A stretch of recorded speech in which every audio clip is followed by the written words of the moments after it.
Semifinal में रसाई के लिए फैसला कुन जंग आज होगी। पाकिस्तान दिफाई चैंपियन इंग्लैंड से कोलकाता में टकराएगा। कीवीज की जीत के बाद शाहीनों का इवेंट में सफर तकरीबन खत्म।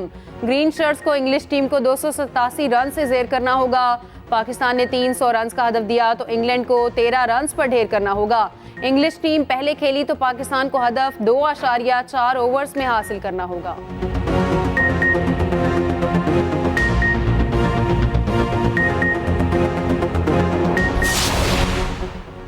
इंग्लैंड के खिलाफ बेहतर नेट रेट से मैच जीतने की मंसूबाबंदी कर ली। फखर जमान 20 से 30 ओवर्स तक क्रीज पर रहा तो बड़ा हदफ दे सकेंगे, मगर ऐसा नहीं कि ग्राउंड में उतरते ही अंधाधुंध फायर खोल दें।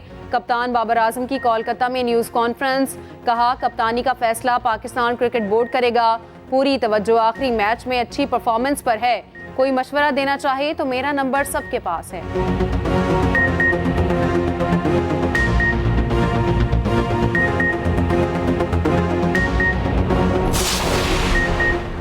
लाहौर की फजाएं बारिश के बाद निखर गईं, धूप निकल आई। गुज़श्ता रोज आसमान से बरसती बूंदों ने फजाई आलूदगी को धो डाला। स्मोक में कमी पर लॉकडाउन खत्म कर दिया गया, नोटिफिकेशन जारी। आज मार्केट्स, दुकानें और शॉपिंग मॉल्स मामूल के मुताबिक खुलेंगे। रेस्टोरेंट्स शाम 6 बजे के बाद खुल सकेंगे। निगरां वज़ीर आला पंजाब मोहसिन नकवी कहते हैं एयर क्वालिटी इंडेक्स में बेहतरी आई। मुशावरत के बाद लॉकडाउन उठाने का फैसला किया।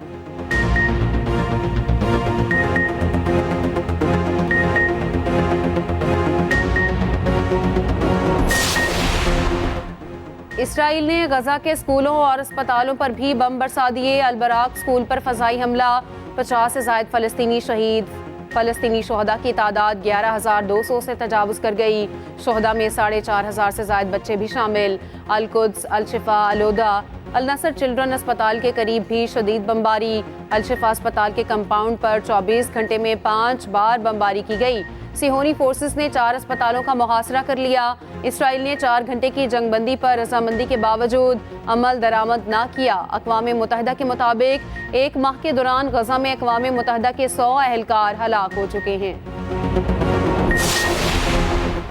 गजा से फ़लस्तीनियों की जबरी बेदखली रोकना होगी। सऊदी वली अहद मोहम्मद बिन सलमान का दो टोक मौक़िफ़। इसराइल की जानिब से गजा में इंसानी हकूक़ की खिलाफ वर्जियों की मजम्मत। कहते हैं गजा में होने वाली हर खिलाफ वर्जी की पूरी कुव्वत से मजम्मत करते हैं।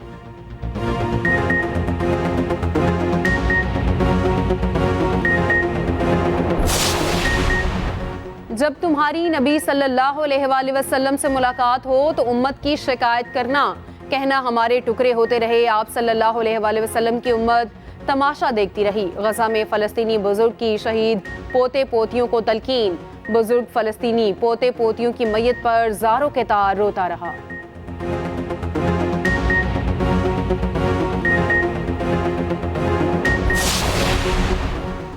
गजा की सूरत हाल पर इस्लामी ताउन तंजीम का सरबराही इजलास कल रियाज में होगा। निगरां वज़ीर आज़म अनवारुल हक काकड़ कॉन्फ्रेंस में पाकिस्तान की नुमाइंदगी करेंगे। इजलास का मकसद फ़लस्तीन पर OIC ममालिक के मौक़िफ़ को यकजा करना है। निगरां वज़ीर आज़म अनवारुल हक काकड़ की रियाज में फ़लस्तीनी सदर महमूद अब्बास से मुलाकात। निहत्ते फ़लस्तीनियों के कत्लेआम और नस्ल कुशी पर गहरे दुख का इजहार किया। कहा पाकिस्तान फ़लस्तीनियों की सफारती और अखलाकी मदद जारी रखेगा।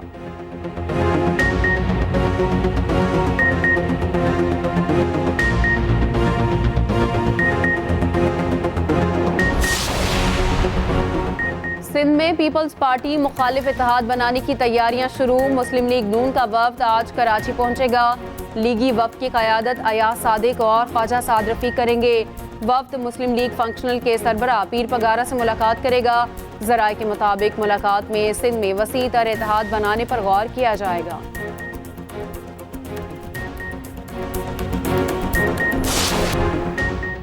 निगरान हुकूमत में नून लीग होगी तो लेवल प्लेइंग कैसे होगी? अगर पिक्चर्स किए गए तो मुल्क में इंतखाबात नहीं हो सकेंगे। किसी को जोर जबरदस्ती इक़्तिदार में बिठाया गया तो नाकाबिल तलाफी नुकसान होगा। रहनुमा पीपल्स पार्टी खुर्शीद के लफ्जी वार। नवाज शरीफ पर भी तनकीदी निश्तर चला दिए। बोले नवाज शरीफ ने मोटरवे के अलावा क्या किया? जेल ना जाने से नवाज शरीफ का कद छोटा हुआ। वजीर आजम लाड़काना का हो या लाहौर का, लाठी के बजाय वोट के जरिए रोकें।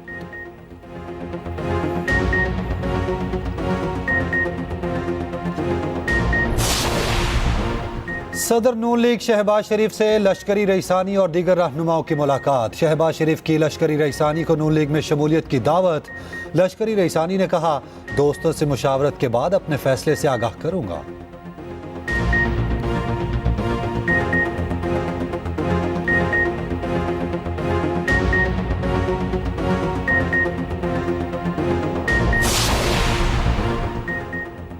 साइफर केस में गवाहों के बयान रिकॉर्ड ना हो सके, वकील सफाई के अदम मौजूदगी के बाइस समाअत बगैर कार्रवाई मुलतवी।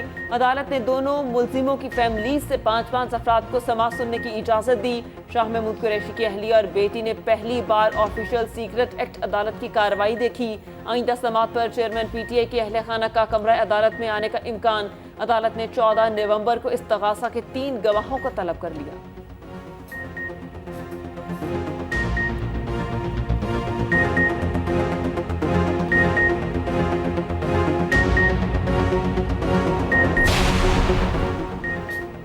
वायरस ने एक और जान ले ली। मुतासरा शख्स को कोयटा से कराची के Sindh institute of infection disease अस्पताल लाया गया। महकमा सेहत सिंध के मुताबिक कोयटा से मजमूई तौर पर 16 मरीजों को कराची लाया गया था। कोंगो से अब तक 3 मरीज जान की बाजी हार चुके, 2 को हालत बेहतर होने पर घर भेजा जा चुका।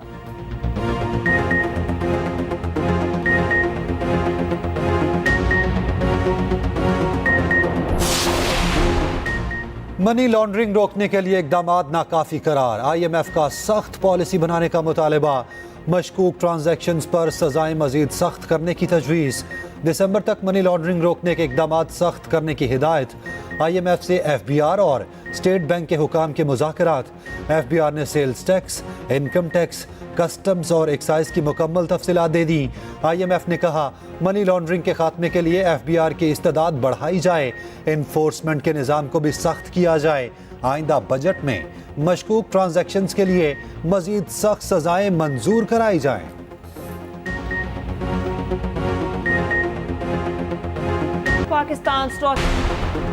पाकिस्तान की सस्ती तरीन फ्लाई जना कंपनी 3 अहम रूट्स पर परवासें बढ़ाने का फैसला कर चुकी। 15 नवंबर से कराची तक कोयटा और कोयटा तक इस्लामाबाद रोजाना परवासें चलाई जाएंगी।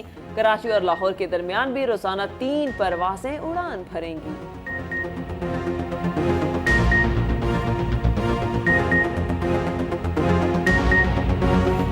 एक्सचेंज नई अबूरी हुकूमत के फौज के साथ ताल्लुकात मिसाली हैं। निगरान वज़ीर आज़म अनवारुल्लाह काकड़ का अरब न्यूज़ को इंटरव्यू। DGISI की मुद्दत मुलाजमत में तोसी से मुतालिक सवाल पर बोले, कोई भी निज़ाम तसलसल को तरजीह देता है, पॉलिसी में तसलसल ज़रूरी है। हालात और सिक्योरिटी से मुतालिक फ़ायदे के लिए बाज़ अफराद को काम जारी रखना चाहिए, ये कोई गैर मामूली बात नहीं है। उज़्बेक सरकारी TV को इंटरव्यू में बोले, गजा की सूरत हाल के ख़तरनाक नताइज हो सकते हैं, गजा में फौरी जंगबंदी और मुजालिम को रोका जाए। और फ़ज़ाई मुसाफिरों के लिए अच्छी खबर, पाकिस्तान की सस्ती तरीन फ़ज़ाई कंपनी फ्लाई जना का 3 अहम रूट्स पर परवाजें बढ़ाने का फैसला। 15 नवंबर से कराची तक कोयटा और कोयटा तक इस्लामाबाद रोज़ाना परवाजें चलाई जाएंगी। कराची और लाहौर के दरमियान भी रोज़ाना 3 परवाजें उड़ान भरेंगी।